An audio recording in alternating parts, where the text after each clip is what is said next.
السلام علیکم ناظرین، میں ہوں ابو المعظم ترابی، پروگرام سندھ کنارے کے ساتھ اعتدال نیوز کے اسٹوڈیو سے۔ جیسا کہ آپ جانتے ہیں کہ جب قدرتی آفات آتی ہیں یا ہنگامی صورتحال پیدا ہوتی ہے تو مہنگائی بھی ہو جاتی ہے،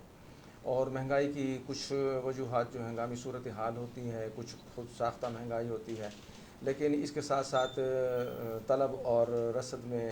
کمی بیشی بھی اس کی وجہ بنتی ہے، اور بنیادی وجہ، سب سے بڑی وجہ جو ہے یہی ہوتی ہے۔ تو اس حوالے سے ہم بات کریں گے۔ ہمارے اسٹوڈیو میں آج مہمان ہیں رانا توفیق صاحب، جو سبزی منڈی اور وہاں کی کابینہ سے تعلق رکھتے ہیں، کہ وہ ہمیں بتائیں گے کہ سبزیاں اور پھل جو ہیں کیوں مہنگے ہو رہے ہیں، اور کہاں کہاں سے آ رہے ہیں، اور راستے جو ہیں بند ہونے کی وجہ سے سبزی اور پھل جو ہیں وہ آنا بند ہو گئے ہیں، اور کیوں بند ہو گئے ہیں۔ تو رانا توفیق صاحب، بہت شکریہ۔ سب سے پہلے تو ہمیں یہ بتائیے کہ آپ کا شکریہ کہ آپ آئے ہیں، تشریف لائے ہیں، کہ یہ جو ہنگامی صورتحال پیدا ہو گئی ہے، قدرتی آفات آ گئی ہیں، تو اس میں لوگوں کی شکایات ہیں کہ جی سبزیات جو ہیں، پھل جو ہیں بہت مہنگے ہو گئے ہیں، اور ان کا خیال یہ ہوتا ہے کہ جس طرح عام طور پر خود ساختہ مہنگائی کر دی جاتی ہے، تو سبزی منڈی والوں نے بھی اسی طرح خود ساختہ مہنگائی کر دی ہے۔ آپ کیا سمجھتے ہیں کہ یہ مہنگائی کیوں ہو گئی ہے؟ بہت مہربانی ترابی صاحب کہ آپ نے مجھے اپنے اسٹوڈیو میں بلایا اپنے پوائنٹ آف ویو کو ظاہر کرنے کے لیے، واضح کرنے کے لیے۔ بات یہ ہے ترابی بھائی کہ سبزی منڈی کا ایک کاروبار جو ہے یہ طلب اور رسد کے اوپر ہوتا ہے۔ ہمارے جو پرانے آڑتی تھے وہ ایک مثال دیتے تھے کہ سبزی منڈی میں وقت بکتا ہے، چیز نہیں بکتی۔ ایک وقت میں وہی ٹماٹر آپ کو 10 روپے کلو ملے گا، اور ایک وقت میں وہی ٹماٹر آپ کو 300 روپے کلو ملے گا۔ وہ تو وہی ٹماٹر ہے، لیکن وقت فرق آ جاتا ہے۔ اب موجودہ صورتحال کے سناریو میں ہم آپ سے بات کرنا چاہیں گے، جو موجودہ وہ ہے کہ اللہ پاک، پہلے تو ہم اللہ پاک سے رحم کی دعا مانگتے ہیں کہ اللہ پاک تمام مسلمانوں پر، تمام انسانوں پر رحم کرے۔ ایک آزمائش ہے، بہت بڑی آزمائش ہے۔ تو اور اب جو یہ عارضی طور پر تیزی آئی ہے، مہنگائی ہے، اس کی وجہ یہ ہے کہ فروٹ اور سبزی مختلف جن علاقوں سے ہمارے پاس آ رہی تھیں، ان علاقوں میں سیلاب کی وجہ سے آمد و رفت میں بہت زیادہ مسئلہ ہے۔ اچھا، ایک بارشوں کا بہت زیادہ ہونا ان فصلوں کو خراب بھی کر گیا، ان کی جو پروڈکشن تھی یا پیداوار تھی اس پہ بہت اثر پڑ گیا، کئی پرسنٹ کم ہو گئی۔ اچھا، ایک علاقے سے چلتا ہے، فرض کرو کوئٹے سے پیاز آ رہا تھا، زور سے پیاز آ رہا تھا، چمن سے آ رہا تھا، تو ایک تو بارشوں نے اس کو جو اس کی مقدار ہے اس میں کم کر دی، اور دوسرا پورا پاکستان پھر اس کا ڈیمانڈ ہے پاکستان میں، تو ہر علاقے والے آڑتی یا وپاری یہی چاہتے ہیں کہ ہمارے علاقے میں ہے۔ تو جب چیز کم ہوتی ہے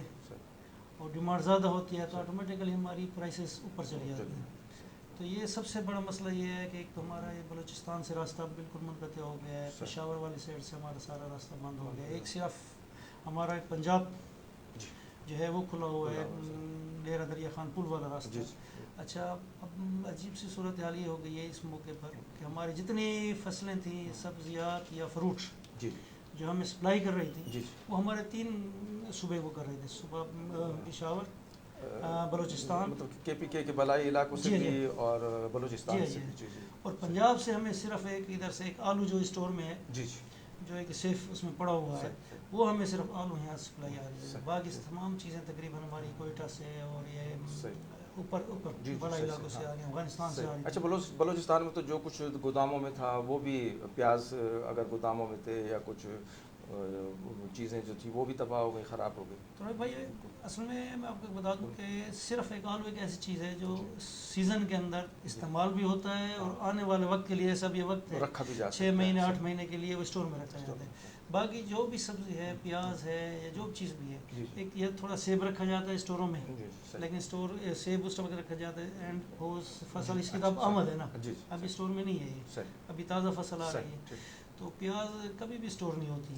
2 دن 4 دن 6 دن کے لیے اگر وہ رکھ دیں، اس سے زیادہ وہ نہیں، وہ اگنا شروع ہو جاتی ہے، خراب ہو جاتی ہے، تو اس میں نہیں ہوتا، صرف مناسب ہے آلو کے۔ اچھا، اب آلو ادھر سے آ رہا ہے، پنجاب سے آ رہا ہے، تو آلو کا ریٹ ٹھیک کھڑا ہے، تو باقی چیزیں جو ہیں معاملات وہ ایسے ہی ہے کہ ڈیمانڈ سپلائی والی بات ہے۔ باقی کسی آڑتی یا کسی وپاری کے ہاتھ میں نہیں ہوتا کہ وہ مہنگائی کر دیں یا چیز کو وہ کر دیں۔ اس میں تھوڑا سا ایک میں مزید آپ کو ایک تھوڑا ایڈ کر دوں، یا اور اپنے کاروباری بھائیوں سے بھی تھوڑی سی التجا بھی کر دوں کہ یہ تو ایک حقیقت ہے کہ راستوں کی وجہ سے اخراجات بھی بڑھ گئے ہیں، کرائے وغیرہ ڈیزل یہ جی مہنگے ہوئے ہیں، تو جی خیر مہنگے ہوئے ہیں، اور اب راستہ جو خراب ہے دوسرے راستے سے لے کر آتے ہیں، اور سپلائی بھی بہت زیادہ کم ہو گئی ہے۔ تو میں ان سے ایک گزارش کرنا یہ چاہتا ہوں کہ جو موجودہ حالات ہیں، پوری قوم ہماری بہت مشکلات میں ہے، تو جس بھائی کا، آڑتی بھائی کا یا وپاری کا، اکثر وپاری کا مال آتے ہیں، ان کا مال اگر منڈی میں پہنچ جاتا ہے تو ان سے یہ ریکویسٹ ہے کہ آپ برائے مہربانی کوشش کریں یا تو نو پرافٹ نو لاس پر دے دیں کچھ دن کے لیے، یا اگر کرتے بھی ہیں تو منیمم پرافٹ کریں۔ اور دکانداروں سے بھی میں پھر یہ ہے کہ اگر آڑتی یا وپاری آپ کے ساتھ تعاون کرتے ہیں تو آپ بھی مہربانی کریں کہ عوام کو جو ہے کم ریٹ پر سپلائی کریں۔ یہ 10 دن 15 دن 1 مہینہ گزر جائے گا، ساری زندگی انسان کے کمانے میں رکھی ہے، اور اللہ کی رضا کے لیے اگر اس جذبے کو ہم اجاگر کریں، اور یہ چیزیں اور دیگر ضرورت اشیاء یہ ضروری اشیاء ان کے تاجروں سے بھی کہنا چاہتا ہوں